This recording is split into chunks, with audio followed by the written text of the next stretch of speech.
Une jeune dame de 28 ans, mère de 7 enfants, se retrouve du jour au lendemain seule à éduquer ses enfants. Elle a été abandonnée par son homme, victime de son hyperfécondité.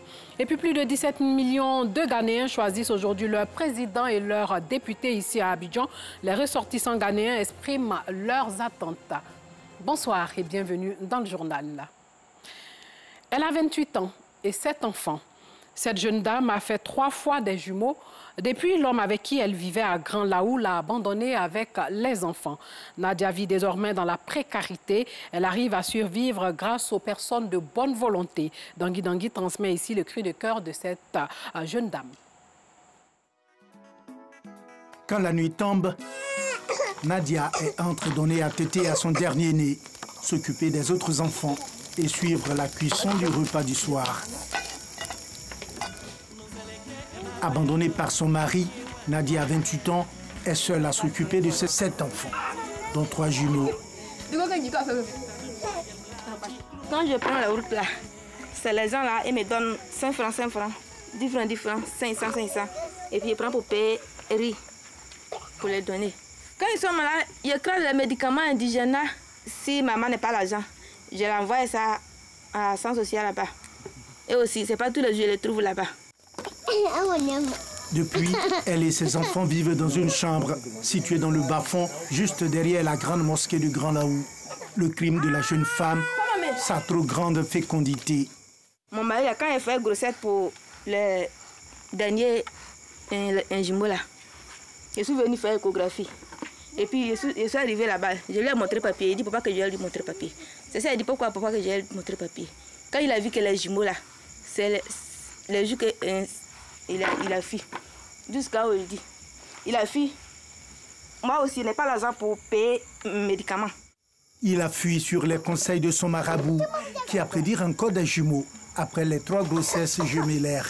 En attendant que le père de ses enfants ne revienne à de meilleurs sentiments, Nadia et ses 7 enfants sont vulnérables.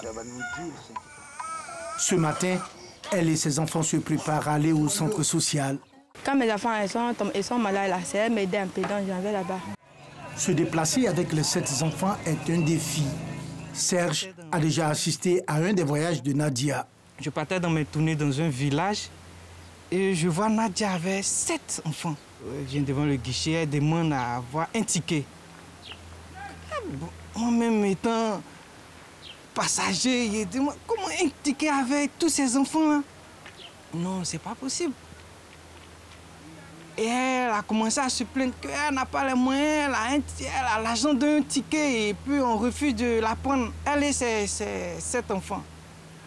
Et elle allait voir les transporteurs, les syndicats d'à côté, et lui ont dit de partir plaider. Elle allait plaider, puis certains passagers ont décidé de prendre ses enfants et elle a pu avoir ses 1 ticket. Au centre social de Grand Laou, Nadia et ses enfants sont chez eux. Voilà, vous les 2 grains, asseyez-vous. Tout le monde ici connaît l'histoire de cette dame, victime de sa fécondité. En premier, le directeur du centre. Nous avons écouté Nadia qui a fait l'histoire de son cas. À la suite, nous avons adressé une convocation au père en question. Il est venu. Les différentes démarches entreprises dans ce sens n'ont pas connu une issue heureuse. Le père des enfants qui persistait à ne pas accompagner, à prendre en charge ses enfants, nous avons finalement opté pour une orientation au niveau du tribunal, la session de Dabou. Le centre social l'aide dans la mesure de ses moyens depuis qu'elle a été abandonnée par son conjoint. Quand les enfants ne se portent pas bien, qu'elle vient, nous nous disons de partir à l'hôpital. Et pour la circonstance, nous demandons à un de nos collaborateurs de l'accompagner. Au vu de la consultation et des ordonnances, nous mettons à disposition les médicaments, avec l'appui, bien entendu, de notre ministère par le canal de l'UNICEF. Nos efforts pour joindre le père de ses enfants sont restés vains. Nadia, elle, croit que ses enfants sont ses bénédictions et rêve de les voir réussir. Moi, je veux qu'ils n'ont qu'à m'aider pour tuer mes enfants. Et vont réussir. Elle a saisi le juge des enfants de Dabou pour contraindre son mari à lui verser une allocation alimentaire. En attendant l'issue de cette saisine, Nadia et ses enfants sont sans ressources et vulnérables. 27 ans que le père fondateur a quitté ce monde. Félix Houphouët-Boigny reste cependant dans les mémoires. Bâtisseur infatigable, les immeubles autour du quartier des affaires, la commune du Plateau, les grandes écoles de Yamoussoukro, pour ne citer que ces œuvres-là. Il a marqué de son empreinte sa génération.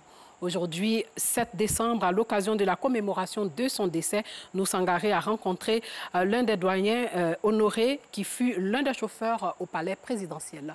Son reportage. Oufoué-Kro, cité située dans le centre de Cocody, commune huppée du district d'Abidjan, du nom du père de la nation. Il avait construit cette cité pour loger son petit personnel. Parmi eux, le doyen Honoré, qui a servi comme chauffeur chez les Oufouets. En ce jour de commémoration du décès de son ex-patron, Honoré dépoussière un portrait qu'il garde soigneusement depuis des années. Oufouet, chez moi, c'est un dieu. C'est mon dieu. Donc, dans ma maison, tout ce que j'ai comme photo, c'est Houphouët-Boigny. Le 7 décembre 1993, Honoré s'en souvient aujourd'hui encore comme si c'était hier. Une journée noire, dit-il. Le jour du décès du président Houphouët-Boigny, j'étais de permanence. On a fait la permanence jusqu'à 6h30 par là. On a vu le professeur Bonduran prendre sa voiture. Et on a interpellé, on dit, professeur, c'est comment? Il dit, je rentre à Abidjan. Et mon collègue m'a dit, Honoré, les grands docteurs là s'en vont. Vraiment, je suis inquiet. Ça n'a pas duré. Nous avons vu monsieur le doyen, le papa, le grand-père Boulaye Diallo. Quand on lui a posé la question, il nous a répondu en baloué, viens là. Ça dit que le soleil s'est couché. Âgé de 66 ans et affaibli par la maladie, l'ex-chauffeur garde de son ex-patron de beaux souvenirs. Il y avait le hangar des chauffeurs. Ils sont en train de jouer à Wallé. On est concentré dessus, jouer à Wallé. On se lève nos têtes. Et voilà qui a arrêté. Et puis bon, on joue. Quand on vient se lever, il dit non, jouez. Des fois même, il dit, tu ne connais pas jouer, si tu jouais ça là, tu allais le gagner. En 33 années de gestion du pouvoir, le père fondateur de la nation ivoirienne a réussi à faire de la Côte d'Ivoire le creuset de l'intégration africaine. Il a fait un brassage de toute l'Afrique. Le président a dit, la Côte d'Ivoire c'est comme une rivière qui ne tarit jamais. Chacun vient, il trouve de l'eau à boire, il s'installe. 27 ans après sa disparition, Félix Houphouët-Boigny a laissé à la Côte d'Ivoire un héritage dont la gestion est diversement appréciée. C'est pas évident de remplacer quelqu'un comme Houphouët-Boigny, mais la volonté de gérer l'héritage existe. Et les héritiers le font, évidemment, à leur manière. Le père Félix Houphouët-Boigny a tracé les sillons du développement, de la démocratie, de la paix en Côte d'Ivoire. Et aujourd'hui, son fils, son unique fils, comme je l'ai dit tantôt, est en train de poursuivre l'œuvre du père. Parce que tenir l'héritage, ce n'est pas donné à n'importe qui. Cette œuvre de réconciliation, il a tendu la main à son frère aîné, Henri Konan Bédié, et il a remis le passeport de Gbagbo. Depuis que le président Houphouët est parti, la Côte d'Ivoire a connu un certain nombre de crises. Il y a eu d'abord le coup d'État de 1999, après la rébellion de 2002, je pense également que ceux qui sont aujourd'hui les acteurs politiques dans le temps n'ont quand même pas de responsabilité dedans. Mais je pense que le plus important, c'est qu'aujourd'hui, la Côte d'Ivoire amorce un tournoi assez important. Décédé à 88 ans, le président Houphouët-Boigny était un homme de paix, de dialogue, de partage, mais aussi de justice. Des valeurs que les Ivoiriens entendent voir perpétuées par les acteurs de la classe politique. L'Éternelle Reine, 50 ans de peinture et de poésie. La nouvelle œuvre de Were King. Le titre de cette œuvre est évocateur. L'artiste propose un catalogue coloré relatant son incessant voyage artistique. Plusieurs thématiques et des tableaux adaptés au récit constituent l'essentiel de cette œuvre. La présentation de l'ouvrage s'est faite en présence de Franck Quadio. L'éternelle reine, 50 ans de peinture et de poésie. La pile de publications de l'artiste multidimensionnel Were Liking s'épaissit. Le récit est un florilège de textes poétiques, éclectiques et de peintures inclassables, c'est-à-dire hors du temps. Were Liking, comme d'habitude, est parti à l'origine d'un désir de partager, mais surtout de s'enrichir du savoir des autres. Quand on commence à faire de l'art, c'est quand on a envie de partager avec les autres. C'est quand on a l'impression que il ne faut pas venir les mains vides et qu'il faut avoir quelque chose à mettre dans l'escarcelle de la vie. Pour moi, c'est très important la poésie. Si les gens vivaient un peu plus la poésie, l'écoutaient dans leur cœur, dans leurs âmes, l'humanité serait meilleure. Des années où germe son amour pour l'art, pour la poésie, l'écriture et la scène, le milieu des années 60 à nos jours consigné dans un catalogue. Les plus heureux sont les passionnés d'art, un auditoire et un public divers venus s'approprier l'œuvre. Were Liking, ça ne se raconte pas, ça se vit. C'est pour ça que même au-delà des spectacles que nous avons eu le plaisir de suivre en direct, à plusieurs reprises, nous sommes venus à cette dédicace-là pour lui exprimer notre soutien. 50 ans de carrière au service de la culture, mais la culture au service de la paix. Et à travers la peinture et la poésie, elle a défendu la paix dans toutes ces années. Et elle le dit très très bien dans son œuvre. Elle a beaucoup de choses à donner et surtout ce qui me plaît chez elle, c'est le côté participatif. Le fait d'être participatif apporte un plus. Et je voulais faire un recueil de poèmes, on m'a amené à faire un catalogue.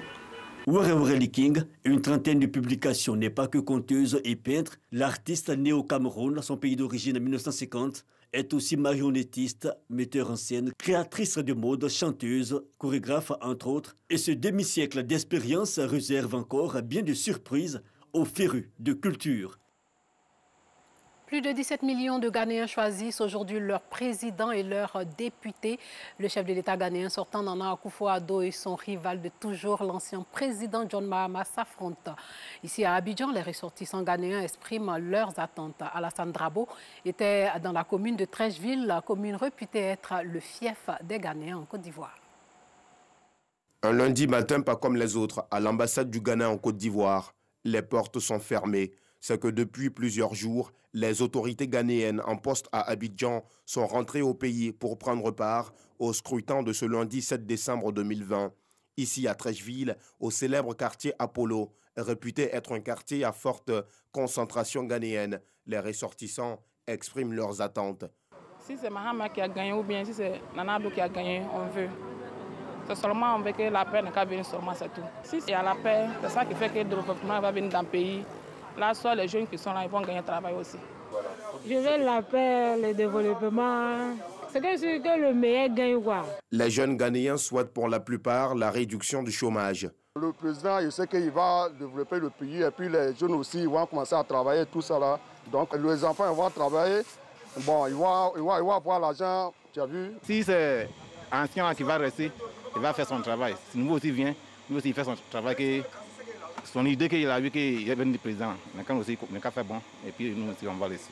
La maturité de la démocratie ghanéenne, saluée par tous les observateurs, est mise à l'épreuve au cours de cette élection présidentielle couplée aux législatives. Un pacte de paix a été signé il y a quelques jours entre le président sortant, Nana Akufo-Addo, et son principal opposant, John Mahama. Il faut donc préserver la paix, selon Nana Amponsa John, chef de la communauté ghanéenne de Trècheville. On veut la paix. Première chose. Si tu as tout et puis il n'y a pas la paix, c'est pas bon. Il faut qu'on mette notre prière pour supporter le vote au Ghana. On ne veut pas palabre, on veut la paix. Selon plusieurs observateurs, c'est une élection qui a déjà un air de déjà-vu. John Dramani Mahama et Nana Akufo-Addo se rencontrent donc pour la 3e fois en 10 ans. Ce sont finalement les quelques 17 millions d'électeurs ghanéens qui auront la lourde tâche de les départager. Ici à Abidjan, cette forte communauté ghanéenne qui n'a pas pu malheureusement se déplacer au Ghana pour prendre part à cette présidentielle du fait donc des restrictions liées à la pandémie de la Covid-19 prises pour la paix et la stabilité de leur pays.